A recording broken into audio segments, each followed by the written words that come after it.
that push the boundaries of delegation under Chapter 15 of the legislation guidelines.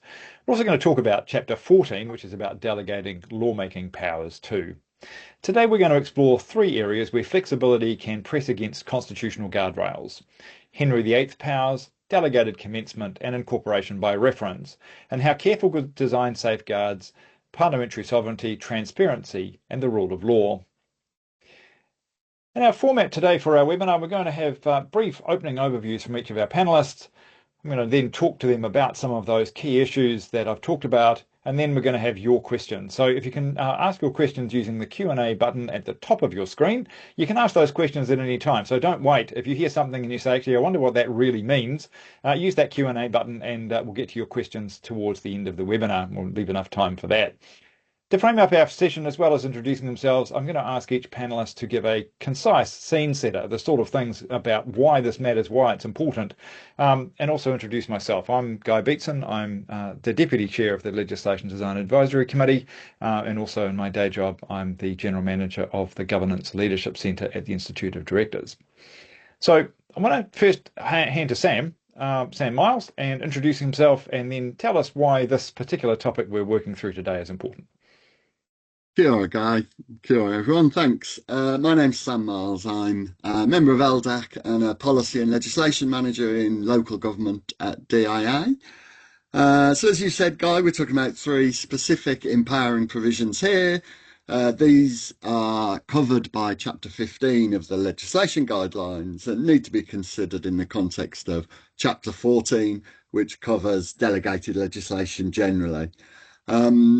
These three particular tools, incorporation by reference, commencement orders, and commonly known as Henry VIII powers to override or amend primary legislation through secondary legislation, they should be seen as exceptional tools because they raise constitutional questions in the sense that there's a risk of effectively subverting the supreme lawmaking responsibility of Parliament, and a risk of excessive executive power. So if these tools are regarded as exceptional and worked through carefully, used only when well justified, then those concerns can be adequately addressed, and they're useful tools when used properly. So that's the starting point, really, I think. Yeah, that's really useful, and I think it's worth emphasising that you're coming at this from a kind of that policy and legal perspective within the government. So I'm going to turn over to Jonathan Orpendale to introduce himself and talk about why he thinks, from a complete practitioner outside a non-public service member of LDAC, what your perspectives on this are, just as a starting point. Kia ora koutou, everyone. Good morning. Thanks for joining us on the webinar today. My name's Jonathan Orpendale. I'm an external member of LDAC, as Guy said, and I'm a barrister in Wellington at Stout Street Chambers for my day job. As Sam has said, these issues that we're talking about today are important because they run up against the question about when powers should be exercised by Parliament and when it's appropriate to delegate to the executive. So there are high constitutional questions that underlie them on a bedrock nature. But those questions are not just important for their own sake, they're also important at the really practical end of the spectrum, because you'll be wanting to use these powers, if you're thinking about it in your legislative design, to achieve certain outcomes. And if you don't think through the issues, the constitutional issues that are raised quite carefully, then you risk the policy objectives that you're trying to achieve footfalling and not working carefully by not thinking through these issues and leaving a situation where someone like me, acting for someone in the private sector, can cause mischief afterwards by challenging the exercise of powers because you haven't thought about these issues carefully, or even if the issues haven't been carefully worked through, they don't work in a practical sense because they don't give the people that are being regulated, that ultimately need to comply with what you're trying to do, sufficient certainty for it to work, which means your regulatory regime falls down from your own perspective anyway. So the issues, I think, span the full spectrum of quite important issues of principle, which feed very directly into practical problems, which you want to make sure that you get right so the regime works in the way that you hope it will. And you've touched on it really nicely, John. I think our focus today is entirely practical. When these mechanisms are justified, how to minimise constitutional risks, and which oversight, like sunsets and parliamentary controls, maintain trust in lawmaking. So we promised we'd start with Henry VIII powers, and we're going to start there. That is secondary legislation that amends or overrides an act. So I'll turn to Sam first. Could you introduce the three types of provisions we're going to discuss today in terms of those Henry VIII powers? Sure. So the Henry VIII powers, primarily we use them in terms of emergency legislation when there's a need for an emergency response. There's the typical example of that is Canterbury earthquake legislation. Secondly, Henry VIII powers are used for transitional arrangements where there's a need to support a transition from a complex regime. And thirdly, they're used for exemptions. Yeah, and that's a useful starting point, right? If you've got those three things in mind, you can move forward. So I want to turn to Jono now, and talk about the secondary legislation that amends or overrides an act, and give us some examples of the sorts of things that our audience might come across in the work they're doing. Of course, and it's probably useful before we kick straight into the examples to think about the context, which is, and obviously the context will be familiar, I think, to most of our attendees today, is that secondary legislation is by its nature subject to primary legislation. So that the reason that these things are unusual or exceptional is that what you're doing through your secondary legislation is you're empowering through an act of parliament to start with, but the secondary legislation to override something in the act. So that's why it's something out of the ordinary and unusual. And there's a full spectrum, really, of situations in which you might come across these types of clauses.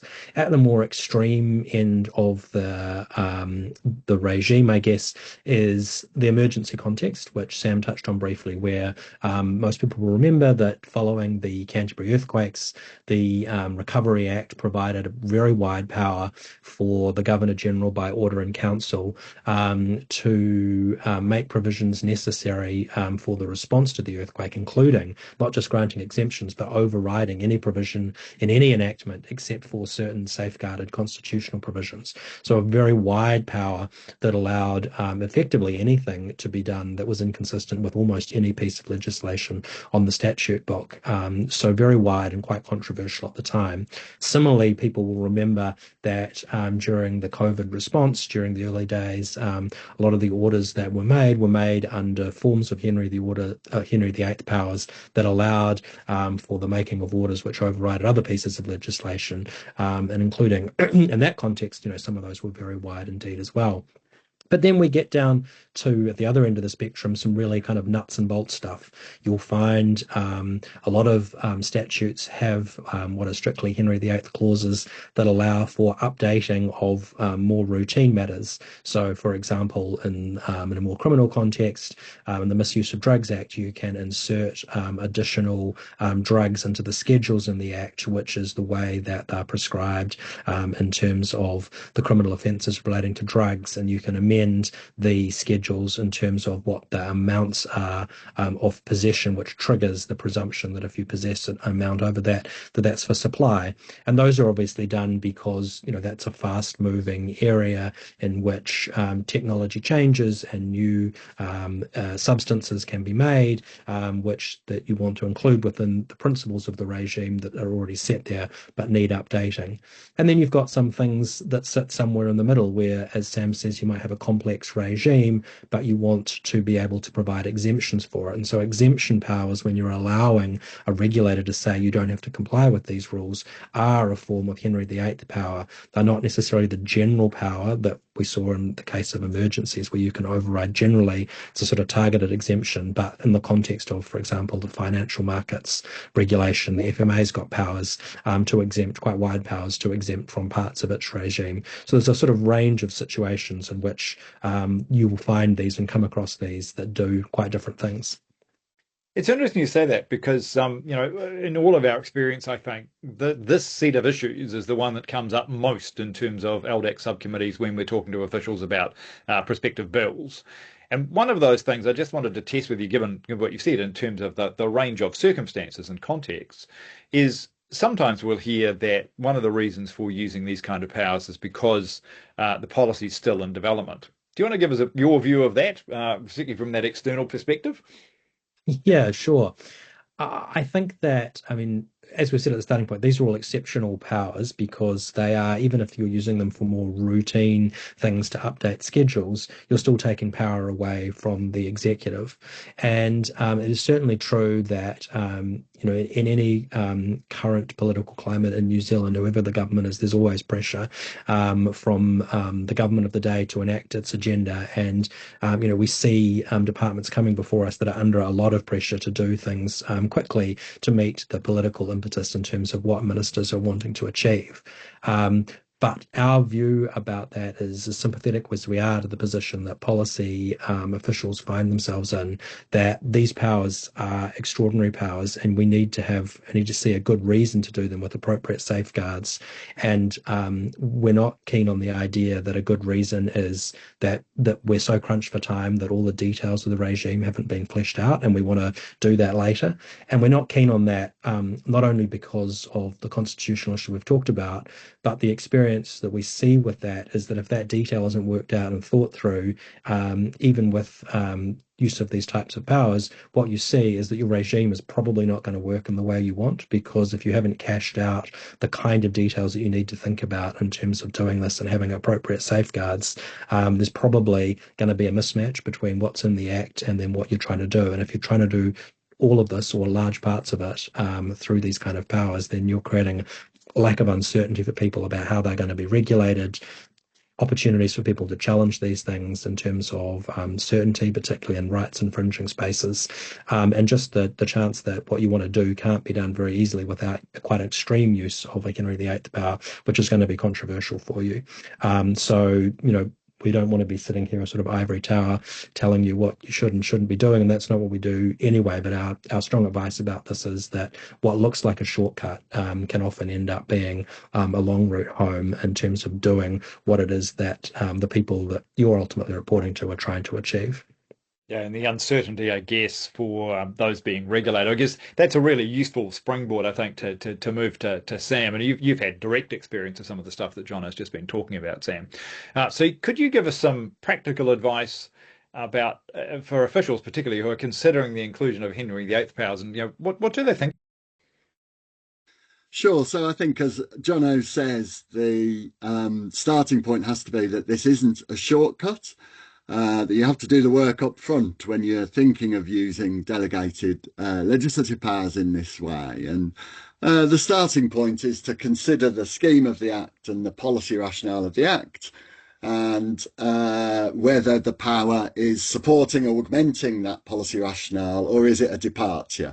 And of course, there's a spectrum. The greater the departure from the scheme of the Act, the stronger the safeguards you should put in place. And part of the reason why it shouldn't be used as a shortcut is that Henry VIII's powers should be, if they're justified and necessary, it should be the minimum required to achieve the objective. So you need to know what your objective is in advance. It's not a question of deferring that work.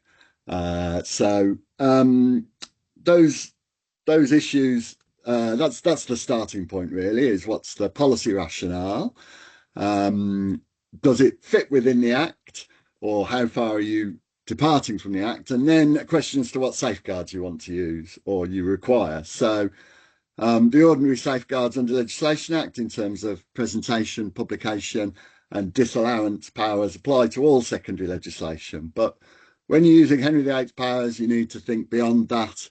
Some of the typical mechanisms would include a consultation obligation and particularly sunset clauses, both for the Henry VIII power and for the empowering provision potentially. And we saw that, I think, in the Financial Markets Conduct Act in terms of the transition from the complex transition from one regime to another, which came with a sunset clause.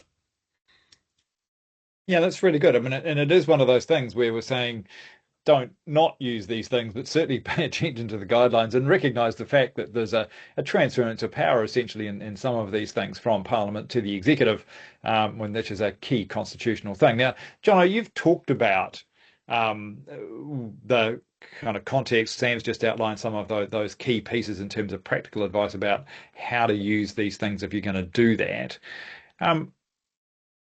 There's also some questions, I think, in here about the circumstances where using these sorts of powers is justified. So you can talk, if you wouldn't mind talking about that, and give us some examples of sort of the safeguards, because I think what Sam's just outlined is those safeguards need to go beyond the normal safeguards for secondary legislation into something slightly different. So you can talk about what might justify these powers being used and what sort of examples of safeguards there are. Sure.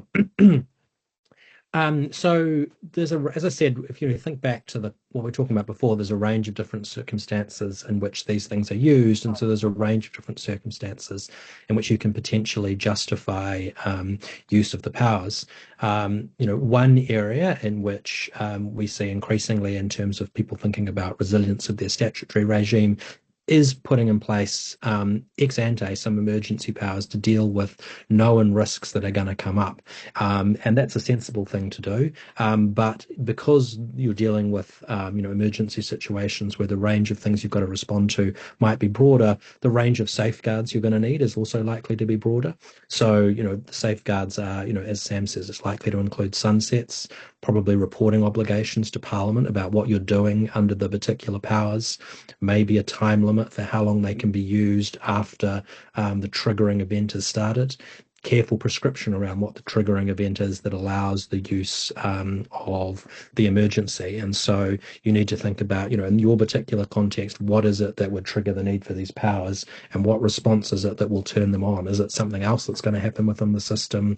Is it a declaration from some public official that triggers them? But making sure that that's tightly constrained so that the circumstances in which the powers become live at the start is subject to some careful thought. And then if you move down the other end of the spectrum and think about, some of the updating that goes on, one example of where you see Henry VIII powers used in a sensible way for updating is in the social security legislation, where there is a power to increase the amount of benefits that's payable, which, reflects things like inflation and the need to keep things updated and not go through Parliament the whole time. But you will see that if you look at that empowering provision, it's only a power to increase. It doesn't allow a power to reduce the benefits that are payable, which would obviously be a much wider public policy question that should constitutionally go through Parliament rather than being dealt with through a regulation making power. And similarly, you see other things in the context of other updating provisions. I talked about the Misuse of Drugs Act before, and there's also updating provisions and, for example, the Ombudsman's Act in terms of putting new entities and schedules in there. But usually you'll find that you can't take existing things out unless they've been removed. So it's making sure, and something that you can work through carefully with PCO, that the powers are limited to what is necessary to do, but aren't expressed more generally so that they could be used to achieve effectively the opposite policy objective. It's interesting, isn't it? I mean, as you've run through some of those things, there's something that becomes fairly obvious, I think, that's worth noting, and that is that Parliament needs to go into this with its eyes firmly open in terms of what decisions are being made. If you take your example with Social Security, for example.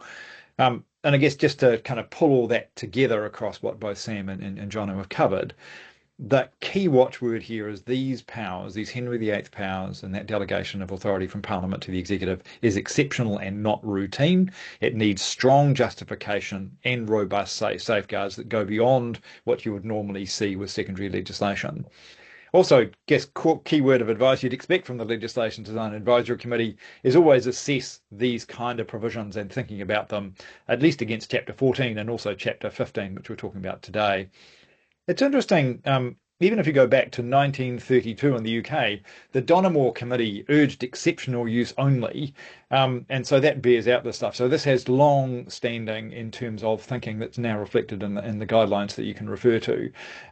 And also the other side of this is the Regulations Review Committee pays particular attention to these kind of powers in its deliberations. And we've got a question from our audience already on that question, which we'll come back to when we get to the audience Q&A. But that's a reminder, actually, if you've got a question that's come out of the discussion so far, please use the Q&A button at the top of the screen, and we'll get to as many of those questions as we can. Now, obviously, with this delegated legislation question, there's all sorts of permutations that can go with it. And one of those is around delegating the power of commencement of legislation. So we're going to talk about delegating commencement, but also the risks and how you might address some of those things. So I'm going to talk to Sam first. Can you briefly talk to us about legislation that delegates the powers to set the commencement date? Sure. So obviously the default position is that legislation commences the day after royal assent. But there are occasions when you don't want that to happen for the purposes of smooth implementation and transition to a new regime, and giving those people who need to use and comply with the legislation time to understand it and be in a position to use it. So going back to the golden rule, legislation needs to be easy to find, use and understand. The power to delay commencement can be beneficial in that respect, because it can make it easier to use where it supports implementation. But it raises, as you say, some risks in terms of it can be then more complex to understand what the legislative provisions are if they're brought into force in different ways. So it's, once again, it's not a shortcut. The idea is that if you don't want to commence legislation immediately, using an ordering council power to switch on provisions at various times should be part of a scheme of implementation that you've set out in advance and that you understand in advance. And usually if you're using these powers, you want to have a backstop date. So typically you'll see that one or more ordering council can turn on legislative provisions, and then there's a fixed date by which all of the legislative provisions come into force, if not brought in earlier. It's interesting, isn't it? Can you think of examples where that backstop's been included from your experience?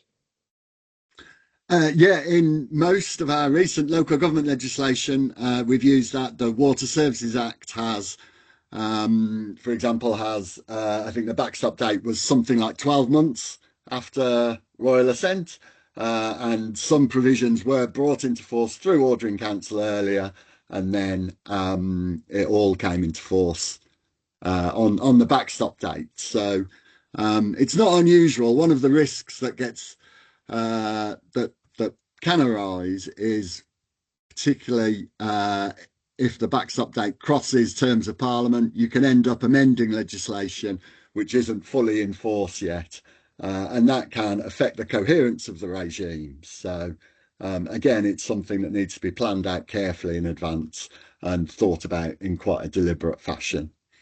Are there circumstances, Sam, where you wouldn't delegate that commencement? Obviously, you thought about that quite hard in terms of that local government legislation, but did you think about sort of not doing that at all? I mean, the alternative is to have good transitional arrangements, but sometimes there's a balance between the two options of how you use the transitional arrangements to ensure smooth implementation.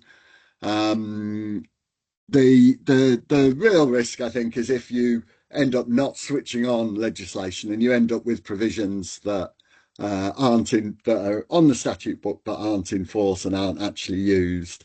And part of the issue around that as well is they can then be used as a precedent, and sometimes you can find legislative provisions get picked up and used elsewhere when they haven't been implemented. So possibly some of the unintended consequences of that are unknown. Yeah, no, it's an interesting problem, and certainly I really appreciate the practical experience you've had with your team on those things as well. But I guess the other example of many examples in terms of this delegated legislation's incorporation by reference And certainly my own personal experience from some while back, where suddenly discovered that the manuals of a particular brand of car were being incorporated by reference into transport rules and other sort of secondary legislation. But a bit of a surprise to find that a Japanese car company was actually putting stuff from its manuals into New Zealand law. So I want to turn to Jono, and given that example, but probably a range of others, um, talk about what incorporation by reference actually is, given my silly example, and why we should care. Incorporation by reference refers to the very sexy name that refers to the situation where rather than a primary act or even a piece of secondary legislation itself setting out the full regime, defining the rights, the powers, or the obligations, whatever it is that's an issue, that it instead says that you've got to comply with or points to another document, which then becomes the source of those obligations. And that document is usually a document that's been written, or often anyway, a document that's been written outside of government.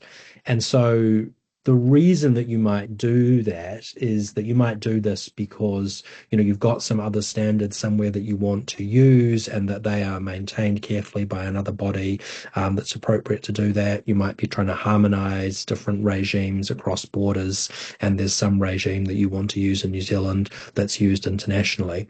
And so there can be good reasons for doing this, but it does raise some design issues, which are sometimes easy to overlook.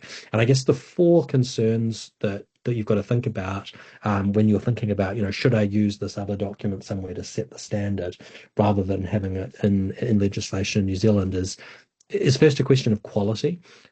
And that's not necessarily the quality of the work that's being done by the other organization, but is the material in this other standard that you're going to point to sufficiently clear and certain to form the basis of your regime, particularly if there's going to be offences that for non-compliance with the regime. And you've got to ask yourself, what is the audience, what is the purpose that document's being written for, and will it meet our purposes and incorporate it into our regime?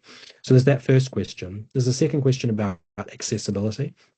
How easy is it for people to find and understand this other document? And if it's not easy to find and if it's not easy to understand, then it's very difficult for people that are regulated to comply with it. And it's also very difficult for you to enforce your regime. Thirdly, there's the more conceptual question about legitimacy. Is it legitimate for this particular organization that owns the document or that publishes the document to be the one that's setting rules for New Zealand conduct? And that's somewhat mitigated now because we have a regime under the Legislation Act that doesn't allow for updates to automatically switch on in New Zealand law, and there's got to be a separate process in New Zealand.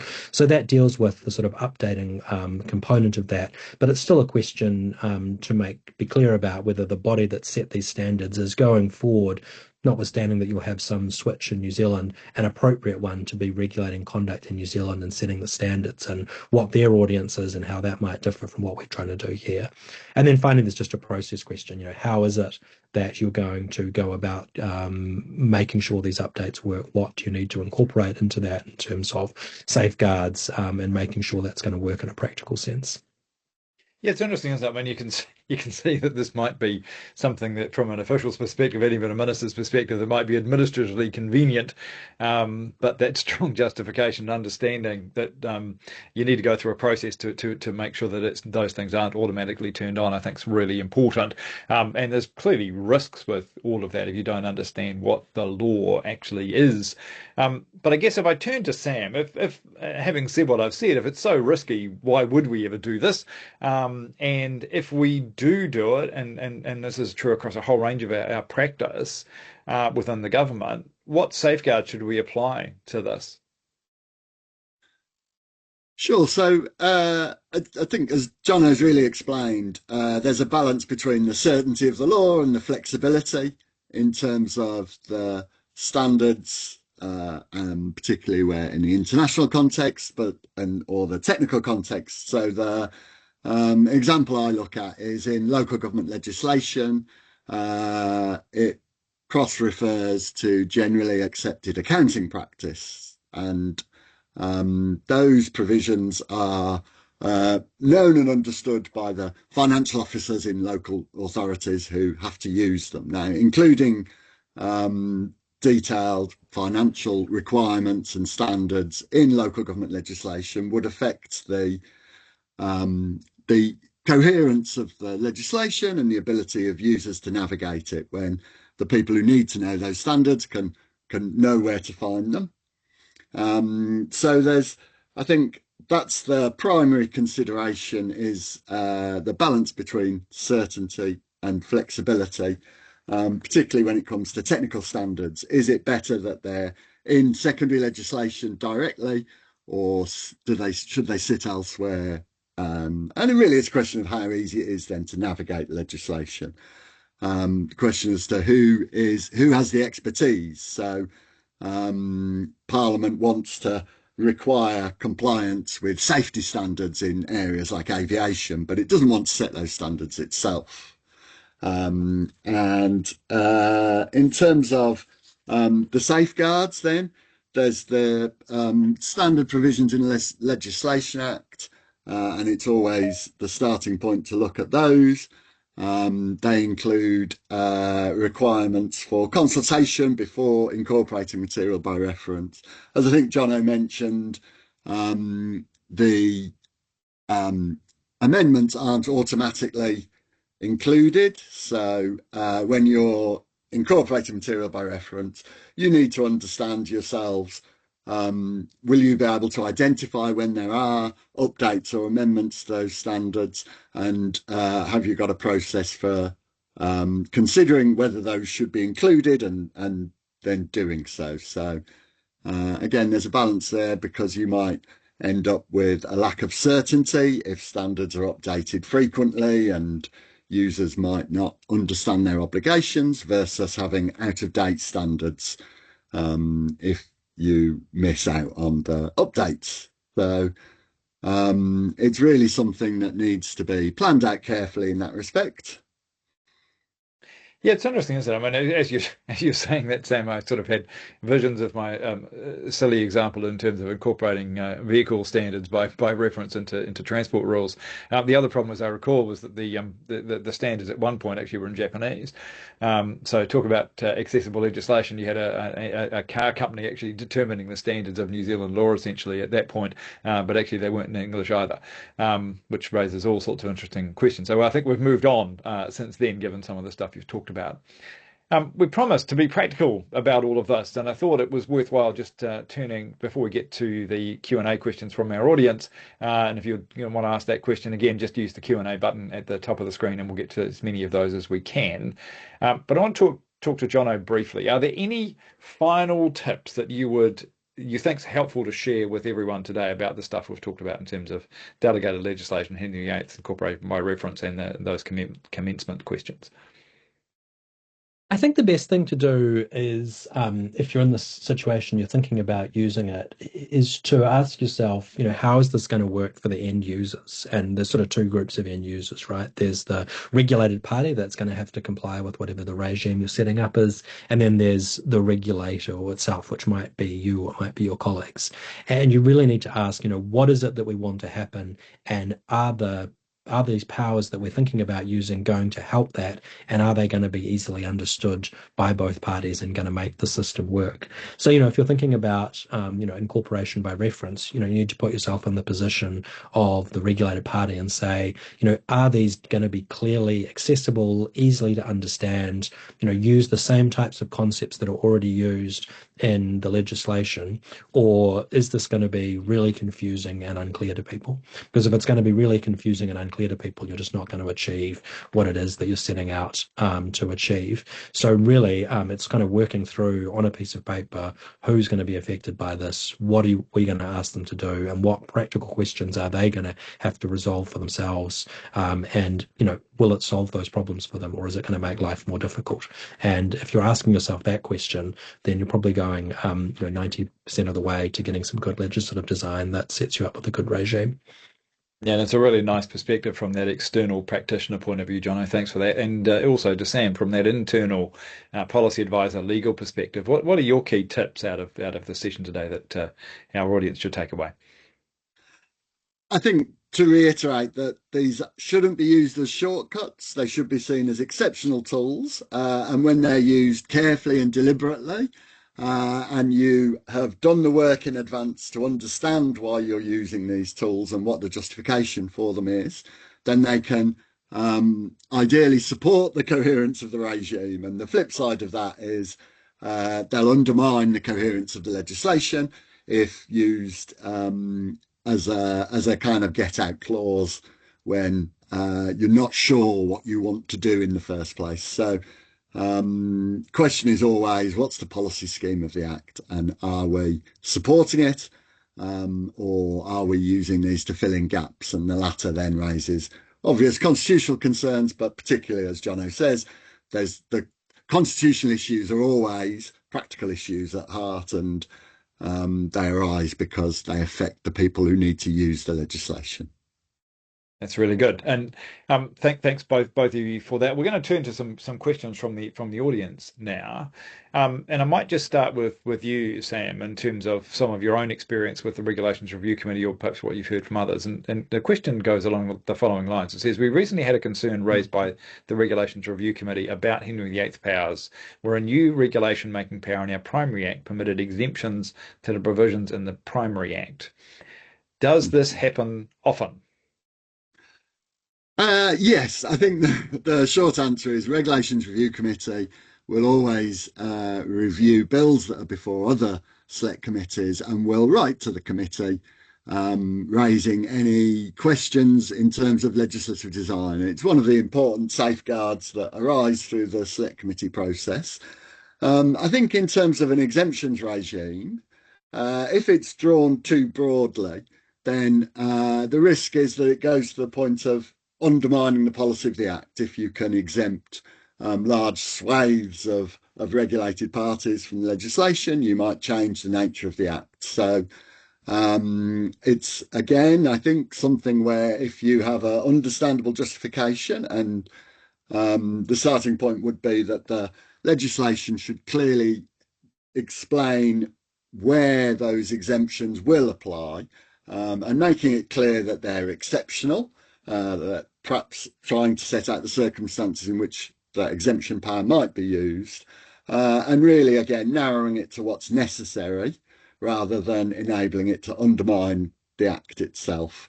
But absolutely, when Regulations Review Committee will, in my experience, is usually they'll contact the Select Committee quite late in the day. So you need to have done the work in advance rather than getting blindsided by those questions that are likely to arise, because they'll always be reviewing the bills.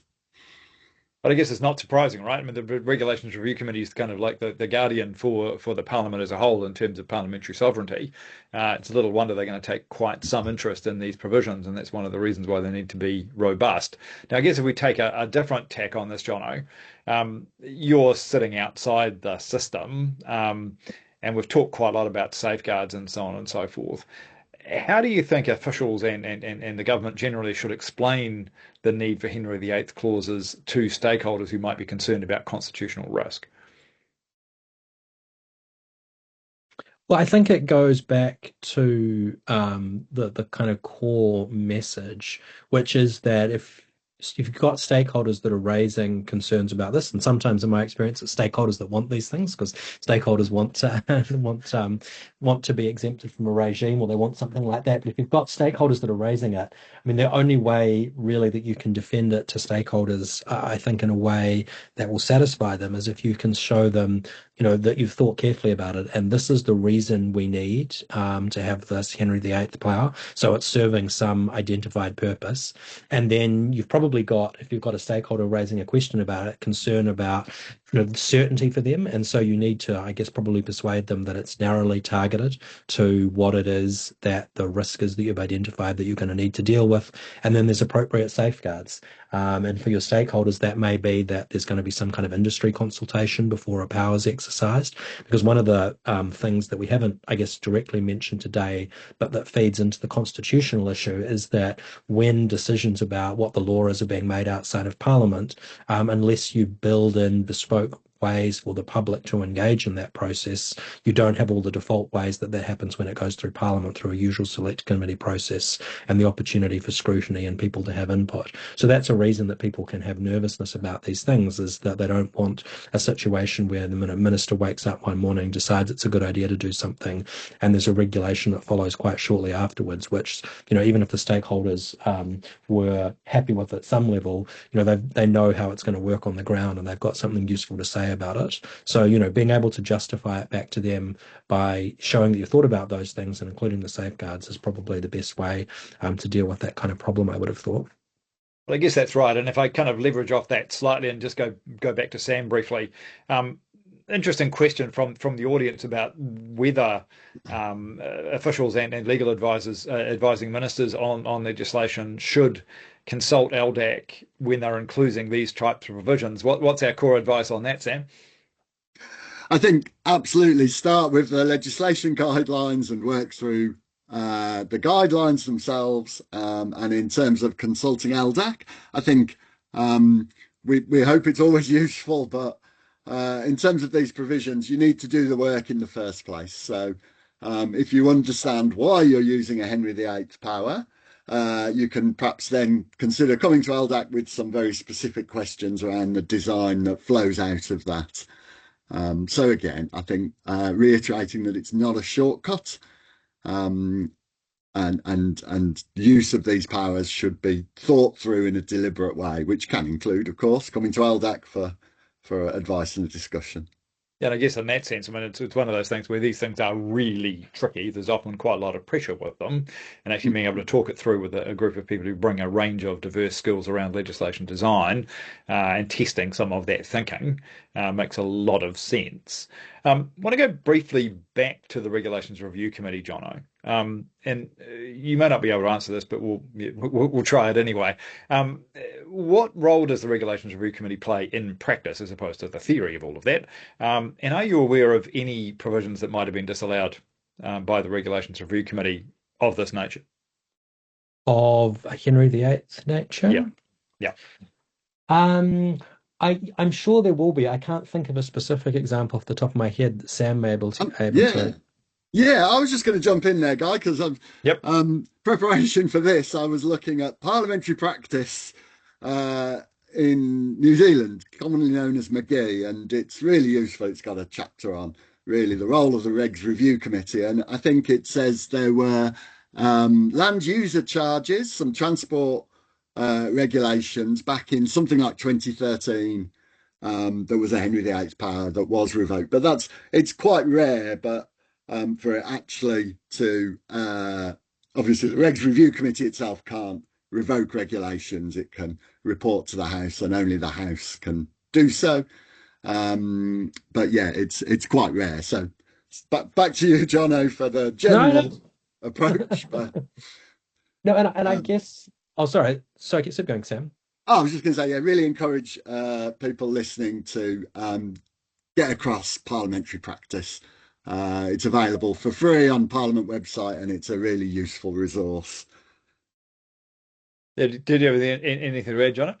Oh, the other thing I was going to say is that occurred to me as Sam was talking is that earlier this year there was a report by majority, I think, if I remember correctly, of the Regs Review Committee in relation to the regulations that the New Zealand Council for Legal Education made around the teaching of tikanga in core subject areas.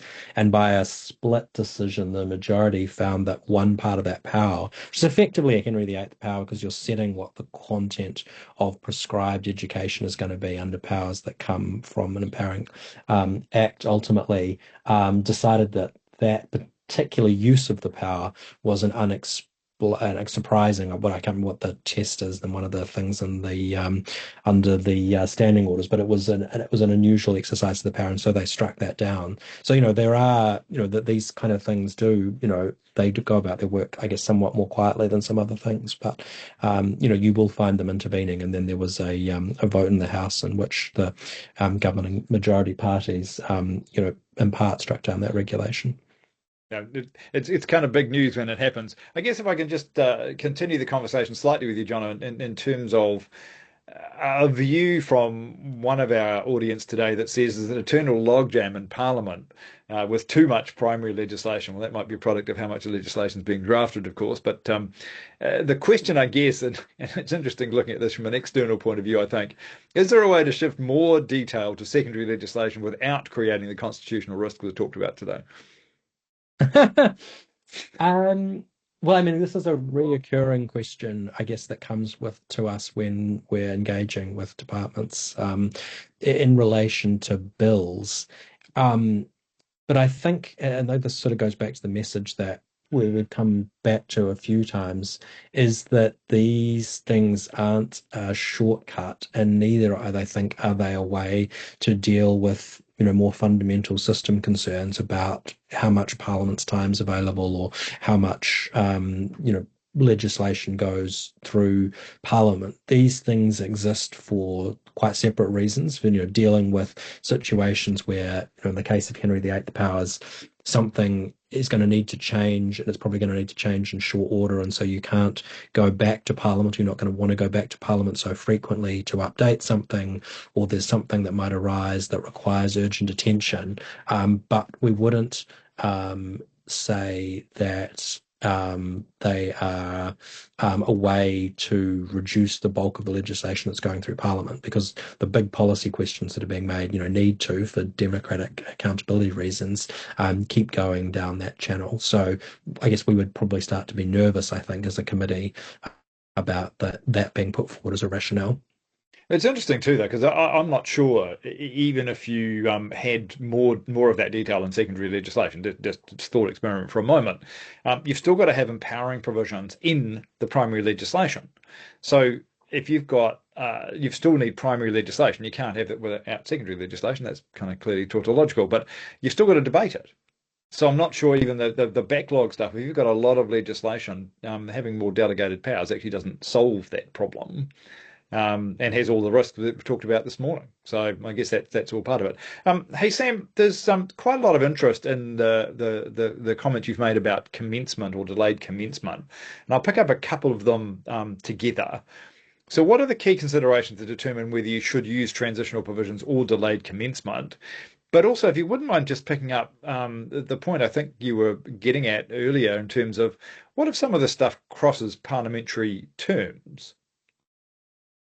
So the relationship between delayed commencement and transitional arrangements is something, again, you need to think through in advance. The transitional arrangements would provide more certainty because it might specify the date by which the transition must be undertaken. So in a sense, that's a preference if you can be clear about that and you have a date by which you want users to comply. Delaying commencement might be more appropriate when it's not clear at the outset, when provisions should be switched on. So it gives you greater flexibility, but less certainty. And I think, almost all the questions we talked about today and the things that policy and legal advisors always grapple with is flexibility and certainty, and what's the optimum way to achieve the balance between the two. Yeah. And the second element, sorry, what was the second Well, element the of the second question? element was what if some of these commencement things actually go across parliamentary terms? Yeah, and again, it's a question of regulatory stewardship for the department, really. That if, when you've been working through the legislation in the first place, you have a clear understanding as to how and when it will be implemented, and you've worked through those questions as to what's an appropriate transitional arrangement and which provisions you might want to delay switching on, then you're in a position to advise any change of government as to how to go about that. And the real risk, as I think I've kind of touched on, is if you find that you're amending provisions when some are in force and some aren't. But if you've got the plan in advance, then that's something you can work through. Now, I There's guess another. there's a Oh, level sorry. of awareness. Go, John. I was going to say there's another related risk, which I saw recently in some work I was doing, which is that the previous government had made a whole lot of changes, and there was the act had come into force, but there was an expectation that regulations would be made to support the operative provisions, and it's quite difficult for the act to work as intended without all these provisions being put in place. And then we had a change in government, and the new government's policy wasn't that it didn't like this bit of legislation, it wanted to repeal it, but it just wasn't a high priority. And so, I ended up advising some people about a situation where this act is in force. It really did need the regulations to make it work, but the department's position was our direction from our minister now is to go and do a whole lot of other things, and this is item 50 down our list of things. And so you have a problem. We had a problem in that case where how did the act work without the regulations, which created a whole lot of uncertainty for both the department itself, but also for users of the legislation. And looking at that, I saw there's actually a growing number of cases in the UK where they've had similar problems about this sort of implementation, that it has been turned on, but it's not kind of working in practice the way it's intended because the focus shifts. And I think even if you're not spanning over governments, one risk is delay, is that unless that whole work stream's completed, then how is it going to work? And there are some cases that have gone up to the Supreme Court in the UK about whether some of the decisions that have been made were lawful because of these kind of problems. So the longer you push things down the road, even for good reasons, the kind of more problems you might have, just including your own work capacity to do all the work to finish it, which I think is those practical things are worth thinking about. Oh, it's an interesting problem, right? In the sense that some of the conversation we've had today is about almost administrative convenience for the government from having a regulation making power. And you've now highlighted, I think, John, a situation which says, well, that was all very well and good, and you can imagine those conversations going on at the time, and then suddenly finding a piece of your legislative design actually isn't in place to make the thing work. That is deeply problematic. And I guess the other side of that is that you might well have these powers, but if you don't actually have the funding to go with it, you might be faced with a similar issue. That's about officials' effort on one side, but also the funding to go with it. I've got another question about incorporation by reference, and one actually I've been worried about a little bit as well, which is there's a constitutional issue with, say, or is there a constitutional issue with referencing New Zealand standards because you've actually got to pay for them. So the regulating agency may have to provide a copy, I suppose, but by and large, people will look at that and go, actually, well, if I'm going to get a hold of the standard that's incorporated by reference, then I've got to go buy it. What's your view about that in terms of accessibility in particular? So I think Schedule 2 of Legislation Act covers that, requiring the department to ensure that material that's incorporated by reference is made available. And there's particular requirements around either making a physical copy available and having it available on a website maintained by the department. So I think it's certainly a concern if it's only available by cost, but the basic provisions in the Legislation Act that they apply by default unless you override them, and you shouldn't override them without having a real good justification for that. So, but they should be enough if you comply with those requirements to avoid that risk, which is really a risk as to it's not easy to find and use legislation if you need to pay for it. So it does go to the heart of what we're trying to achieve in terms of legislation. Yeah, and it's a big tension though, right? Because it actually still costs money to develop those standards, and there's wider uses of those things apart from in that statutory context. So I think there's an interesting balancing act. I think the core of that is to think about the accessibility side of things that you talked about, and the legislation guidelines are pretty good on that. Hey, Jono, you talked about emergency legislation, and I wonder whether you've got an example or you can think of situations where the safeguards balance up the need for that emergency legislation and balance that risk with undermining democratic accountability and arguably parliamentary sovereignty with Henry VIII clauses. How do you think about that? Well, this is one of the things that was very directly in issue in the Borrowdale litigation, which was the challenge that Andrew Borrowdale brought to the initial part of the government's response to COVID-19.